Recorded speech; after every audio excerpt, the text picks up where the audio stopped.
Hot 97 Morning Show. We are here with a young man coming out of, you said the east side of Chicago? East side of Chicago. Lil Bibby. What's up, what's up? How you doing, sir? Good, good, man. Y'all got me up this morning, man. Listen, this is what the real work world is like. Yeah, I'm used to it. You sure? Yeah, I'm used to it. You sure you said you ain't just still hanging out smoking weed and talking tough? Nah, none of that, man. You was out last night? Nah, I got in at like 9 o'clock. I got off the flight. Okay. You didn't go to Griffin last night? Didn't go anywhere. He's 19. Then he can't even Y'all get in the need club. to get me in Griffin, man. What's that? Don't ask me. I don't do anything. Hey, have you ever had? Did you ever have a regular job as a teenager or anything? Nah. So you've never done the regular? Oh, I guess waking up for school. Yeah, that's about it. How'd you do in school? Man, nah. I don't even want to talk about it. It was that bad? Yeah, it was that bad. Did you finish? Nah. So the stuff I've heard some of your music, and the reason, you know, a lot of times I hear young cats, MCs coming out, and I'm not impressed with the music, right? Yeah. The reason I had you come up was because I heard something in your rhymes that I don't often hear, which was clarity in your rhymes and your words, as well as you were changing your flow like every 16 on a couple of songs, which most people just flow the same way the entire song. Yeah, that shit gets boring, man. So what you knew to do that though? I don't know. I'm big on the flow patterns and stuff. I don't like keeping the same flow for not even the whole 16. Right. You know, like when a beat break down, I try to, you know, just spice it up a little bit. I like add a little more dynamics to the rhyme. You know, switch the flow up and put a little bit more energy in it. You know. You told yourself that, or did you get that from somebody? No, that's just what that's how you hear it. Yeah. I mean, that's something to be commended. That's called art. That's called an artist. In the lyrics, you talking that gun slang and dope talk. Is this real life for you? Yeah, it's real. Everything I say is real life. I mean, some people just telling stories about things they see. Some people is telling they real life. I mean, a lot of the stuff, if I don't do it, one of my brothers do it, or one of my little cousins or one of my homies do it, you know? So it's all real life. I see it firsthand. So it's not necessarily that every song that you say is specifically what you're doing as much as it is a depiction of things that are around you. I'm around it every day. So when you, like for the low, you're not saying that you were personally having a drug sale that week. No, that's selling it to the low. But is that something something you see? No, that's me. I don't think it's good to record the fact that you are currently having a blowout sale. Well, but how else are you going to promote it? We're not currently having a President's Day sale on cocaine and crack and heroin. Yeah, it's not an MLK white sale. That's different. Why'd you have to bring MLK I'm into it? just saying a white sale. That's when they have white sales on that Monday. Oh, come on. Come on, Sight. There's a couple tapes you have out, right? I got one tape. It's called Free Crack. It's just Excuse me? It's called Free Crack. So not only do you have it for the low, but now you're giving it away for free. Musical crack in this case, even. Look, it's a metaphor. Yeah, in this case, it's a metaphor. All right, I like it. How what was your introduction to the game? Because a few different people who I respect in music reached out to me about you. So how is it that you came to get in the position that you're in? What was your story? I don't know, man. I just been putting out music, man. A lot of people just been reaching out, like Kevin Durant, and Drake Cole. Well, people just hearing you. Yeah. And they reached out. Yeah. Maybe they heard what we heard. Who was the first artist that you collaborated with? Did you start out in the Chicago scene that we all associate with Chief Keef and Lil Reese, etc.? Yeah. Me, Reese, and Keef did a track a long time ago. And then I got some shit with Fredo, but it mostly just be me and my homie, his name Lil Herb. So we just do a lot of shit together. And Project Pat, I did some shit with him. He was like one of the first people to reach out to. Why is the name Lil so popular? Why is everyone so small? And you're not even small. Like, why do you have to be little? You should be big. You're 6 feet tall. You're not little. I don't know, man. I don't know what it is. Like when Lil Wayne came out, he was like, I'm Lil Wayne. Lil Wayne's a short person. He's still little. It made sense. Oh, so what you think I need to, what, Big Bibby, huh? Yeah, see? Now you talking. At least medium. Medium-sized Bibby.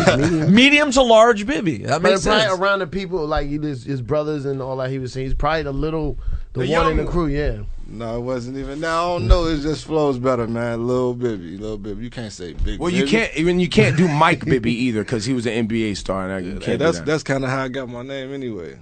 Why? Because you're a light-skinned kid. Nah, I used to play basketball. I know how to shoot real good. You know, my homies just called me Oh, so they called you Bibby because of Mike Bibby. Bibby. Yeah. Oh, so then he's Lil Bibby. I got it. Now it makes sense. You know what? We take it back. You're Lil Bibby. You're our Lil Bibby. Why is Lil Herb though? He only has a little bit of Herb left. Is his name Herb? His name. Yeah, I don't even know his name. Herbert.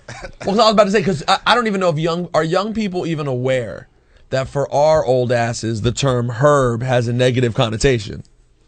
Like if somebody's herbing you, like you're a herb, that means like you're a dork. You're a nerd. Like Herb's bad to old people. What's that New York slang? No, Yeah. like 90s. 90s hip hop 90s slang. hip-hop, Yeah. yeah. 90s hip hop slang. Well, like it was like hamburger, biscuit, herb. All of those was like, yo, you're a biscuit, G. Oh man. Yeah, But I'm sure Lil Herb, based on what you guys talk about in your songs, I would never tell him this to his face. Chicago and where you're from is a lot of violence. As a matter of fact, it's all in the headlines all the time. Yeah. And then your music is a lot of violence. What, in your perspective, are you just telling the story as you see it and what you're going through?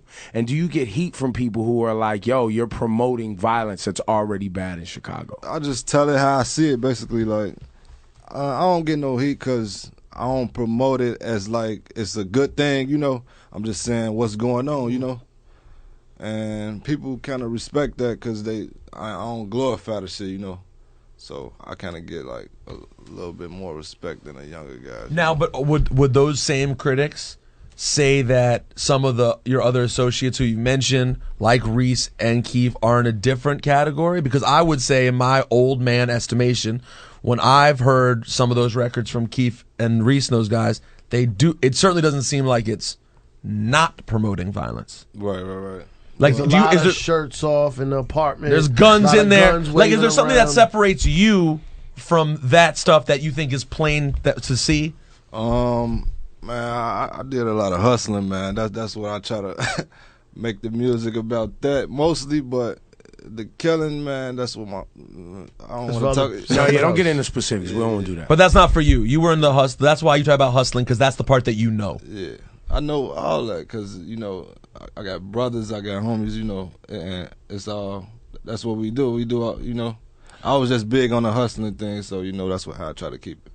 Well, at what point, you're only 19 now, but moving forward, at what point, being from a city that is so plagued with so many problems and young people that do follow this music and potentially are influenced by it, at what point, like, do you think there's a time when you musically have to go a different direction to try to, you know, for the betterment of kids your age and younger? Or is that just not someplace you're at yet? Let me tell you something about 19-year-olds, not to cut you off a little bit. The future for them, and I don't know, maybe you could speak to this, Bibby. Do you think about the future? Because you come from a place where the future ain't always an option. Do you even think about the future? No, me or nobody don't think about the future, you know. Really? You just live, you know. Damn. Oh, no. That's crazy. So what are you thinking about, like, when you're making music? Like, why do you want to put out a mixtape and then an album, whatever? Like, just to get funds to do more hustling? No, I do this so I don't got to be around that shit no more, you know? Oh, so you do. So that you do have like a goal to like Get out. Yeah, exactly. Yeah, because that is inherently thinking about the future. I mean, if that's the goal, to not be around that, that's future. And honestly, that's more than a lot of people your age might say. People don't always come out and say, I want to talk about that shit so I can not be around it. A lot of times people, I'm getting money, nigga. we fucking these bitches, nigga. they seem content to be around it. You know what I'm saying? Yeah. I think it's more, I guess for me, being the old man, this is what I said. I said this summer. I don't try to be the old man now. I'm the old man. You are the old man. Everybody play their position. Sorry. He's the oldest. He's the old man. He's the oldest. I'm the father. And he's going to be a father soon. So, but musically, Ebro, I'm sometimes even older than you. Well, no. You're stuck in a time period. No. You're in a time capsule. I'm not in a time capsule. I like new music, but what I'm saying is some new young music I don't identify with, and like some of the Chicago music was hard for me because I'm hearing about violence in songs. I'm seeing videos depicting violence, but then I'm turning on the news and I'm seeing this shit's really going on. I'm like, I'm kind of too old to be able to ignore it. It's not old. It's your environment where you grew up. Right. You don't understand. You're 19, is not the same as his 19. And I can tell just by looking at him. Well, yeah, your that's for 19s are very different. But either way, for whatever it is, that's a 92-year-old man right there. Well, so you're saying growing up in the hood is like dog years. Every year is like 7 years. You definitely grow up faster. I'm just saying, from my perspective, it's been hard for me to kind of appreciate some of the music that involves this violence that I then really see happening in Chicago. So I guess it's nice for me to hear, you know what I'm saying, that you're detailing your stories, and some of it is violent or it has to do with drugs, but the fact that you have the goals of not being around that, I find positive. I see that as a positive thing. Because I just feel bad. I mean, being from my circumstance where I never had shit to worry about, seeing these kids in the circumstance they're in is weird. It's like I live in a different fucking country. I didn't grow up around that at all. So yeah, you probably won't relate to shit like that. No, I can hear beats I like. I can hear flows that I like. Yeah. And Miss Info just told me, a Chicago native, Miss Info just told me that the thing she loves about you is that she thinks you're one of the most dynamic rappers she's heard. She said that you can rap in the way that in the same style as a lot of the Chicago cats who are out now, but then she also compared you to a young Chris or Petey Crack, and someone who really can like go in rhyme more than just turn up arms. You know what I'm saying? So where did that come from, the interest in different styles? I know we talked about the decision making and when you make a rhyme, but influence wise, who are the artists that you love coming up? I'm a big fan of like Drake, Jadakiss. All right. Jay-Z, Rick Ross, Wayne. I like Gucci too, you know. So Gucci's there too, though. It's all over the map. Yeah. So yeah, that's kind of. What about people from Chicago? Anybody influence you in Chicago? Bump J. That's one. Bump J. Wow. How you guys feel about Kanye West? Kanye West, yeah, I like Kanye West. That's still you guys claim him. Yeah. As you should, young man. What about Lupe? Lupe, yeah, he's cool too. Is he just cool, or do people like with Kanye and would Lupe get love in the hood? If Lupe comes back to the he block, pull up at the chicken spot. Is he gonna get love, or why is it gotta be? Why does it have to be the chicken? Because he had an album called Liquor and Chicken or something like that. Food and Liquor. Food and Liquor. There was no chicken. The food was racist. chicken. The food was chicken. I don't really know about Lupe like that, but from what I heard, I heard like he still be around. Yeah. And what about Ye? If Ye showed up, he'd get mad love. I don't think so. Nah. Yeah, too famous, man. If you were him, you wouldn't show up. No, man, the whole city. You're not bringing Kim K over there. No, man. Yo, if Kanye brought Kim K to the east side of Chicago. Yeah, he thought it was bad that he got racial slurs thrown at him in a chiropractor's office. You don't want to show up to the south side of Chicago. God. Do you feel like you have a good grasp on how and why the violence has escalated? Do you feel like you understand because gangs in Chicago is something that's been around for decades, even in New York. But it seems like over the last few years it's escalated, and I thought and was told that it had everything to do with Cabrini Green being knocked down and them dispersing people to different neighborhoods. Is that how you see it? No, I don't think it got nothing to do with that, man. It's just, I don't know, like in the last couple of years, everybody got guns now, man. Ain't no more fight, ain't no more fist fighting, no arguing, nothing like that, man. It's guns come out right away. Guns. See, here's the thing. I feel like guns have been around. What it seems like now it's more consistent is people going right to the guns. Yeah. We kids, you know, we, 13, 14, playing with guns, yeah. And it ain't no big homies to tell you, like, stop this, let's get money, you know. Well, yeah, but that piece right there, I was also told is a big issue. Is where the big homies? Where the big homies? Where are the older men? Yeah, it's not. Where are they? They in the Fed somewhere, locked up, or they either. If you want to get money and you an old guy, you got to get out the way, man.